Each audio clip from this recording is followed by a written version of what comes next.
नमस्कार, मी अर्चना. गावकडच्या रेसिपी या चॅनलवर तुमचं स्वागत. आज मी तुम्हाला छान असं कारल्याचं भरीत दाखवणार आहे. तर मग काय करायचं, हा भाग आणि हा भाग कारल्याचा कट करून घ्यायचा, याचे फोडी करून घ्यायच्या. बी जर असलं तर काढून घ्यायचं. ते कवळे या काही असे तर यामध्ये बी नसतं, अशा कारल्यामध्ये बी जर असलं तर काढून घ्यायचं. ते कारले व्यवस्थित असे कट करून झालेले. ते एक चाळण घेतलेली काल टाकायची. कारल्याला थोडंसं मीठ चोळून घ्यायचं. साऱ्या कारल्याला थोडंसं मीठ लावून झालेलं. कढाईमध्ये पाणी घेतलेलं तर चाळण्यावर ठेवायची. गॅसची आच मोठीच ठेवायची. 5 मिनिटं कारले वाफून घ्यायचे. इथं 5 मिनिटं झालेल्या ते काढून घ्यायचं. तेल टाकायचं. तेलामध्ये लगेचच हे वाफून घेतलेलं कारले टाकायचं. गॅसची आच मोठी ठेवायची आणि परतत राहायचं. ते परतत असताना तसं बारीक करत राहायचं याला कारल्याला. हे व्यवस्थित असं बारीक झालेलं काढून घेऊ. आता थोडेसे शेंगदाणे यावर किंचितसं तेल परतून घ्यायचे. तर शेंगदाणे थोडेच घेतलेले, तीळ जास्त घ्यायचे. तीळ टाकायचे, भाजून घ्यायचं. हे भाजून झालेले तर थंड झाल्यानंतर मिक्सरला ओबडधोबड असे बारीक करायचे. एकदम बारीक नाही करायचे, थोडे जाडसर कूट करायचा. कोथिंबीर आणि लसूण बारीक करून घ्यायचं. तेल टाकायचं.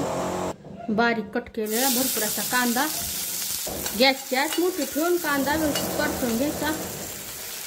तो कांदा व्यवस्थित परतवले गेलेला गॅसची आच कमी करायची. आता यामध्ये कोथिंबीर आणि लसूण बारीक केलेलं थोडंसं परतून घ्यायचं.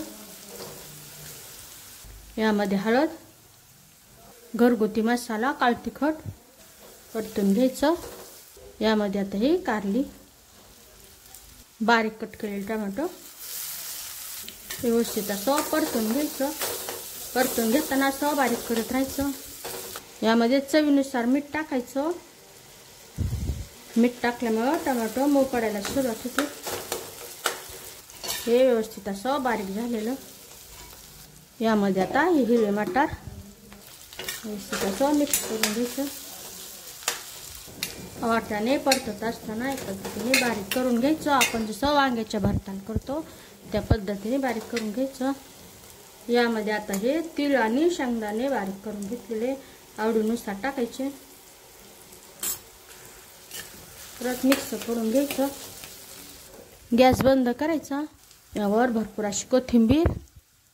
छान असं चटपटीत कारल्याचं भरीत तयार झालेलं. भरपूर कांदा टोमॅटो टाकल्यामुळं कडूपणा एकदम कमी होऊन जातो वाफून घेतल्यामुळं. तर कारले असल्यामुळं किंचित तर कडू लागणारच, पण छान असं हे हेल्दी भरीत तयार झालेलं. तर नक्की बनवा. कसं झालं ते कमेंटमध्ये सांगा. अशा माझ्या साध्या सोप्या पण टेस्टी हेल्दी रेसिपीज तुम्हाला आवडत असतील तर माझ्या चॅनलला सबस्क्राईब करा. चॅनलवरच्या बाकी रेसिपीज आवडल्या तर त्यांनाही लाईक करा.